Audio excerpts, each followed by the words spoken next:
अस्सलाम वालेकुम नाजरीन, एमान न्यूज़ के साथ मैं हूं मोहम्मद इब्रार और मैं हूं राशिदा हफीज। सबसे पहले हेडलाइंस।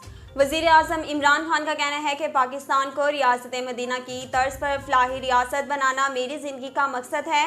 मारूफ अमरीकी स्कॉलर शेख हमजा यूसुफ को इंटरव्यू देते हुए वजीर आजम इमरान खान का कहना था कि मजहब के मामले पर किसी के साथ ज़बरदस्ती नहीं की जा सकती और इस्लाम भी हमें यही सिखाता है। उनका कहना था कि जब मैंने सियासत शुरू की तो लोग सियासत में आने से डरते थे। सियासत में आया तो ताकतवर लोगों ने मेरी किरदार कशी की, लेकिन आप अपनी नाकामियों से सीखते हैं। मैंने 22 साल तक जिद्दोजहद की।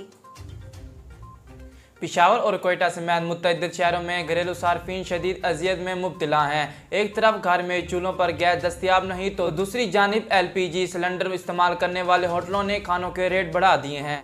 स्वीज सदर ने सिंध और बलोचिस्तान की जनरल इंडस्ट्रीज के पावर प्लांट्स को गैस फराहमी मुनक़ता कर दी है।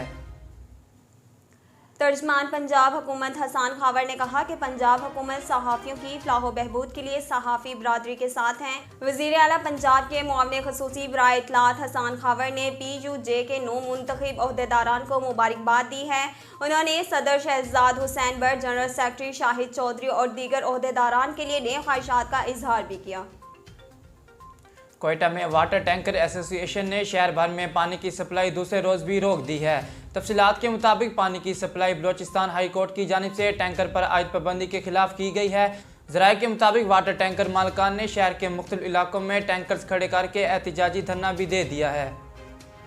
नाज़रीन, लाहौर से आपको आगाह करते चलें, लाहौर में पतंगबाजी का खूनी खेल जारी है, जहां गर्दन पर डोर फिरने से नौजवान जाँ बहक हो गया। तफसीलात के मुताबिक लाहौर समेत पंजाब भर में पतंगबाजों को लगाम डालने के हुकूमती दावों के बावजूद खूनी खेल ताहाल जारी है। शालीमार लिंक रोड पर पतंग की डोर गर्दन पर फिरने से 23 साला नौजवान जाँ बहक हो गया।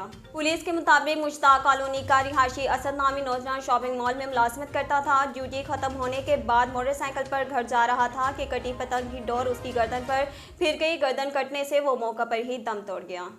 नाजरीन, अब तक के लिए इतना ही। मजीद खबरों और तफसीलात के लिए देखते रहिए एमान न्यूज़।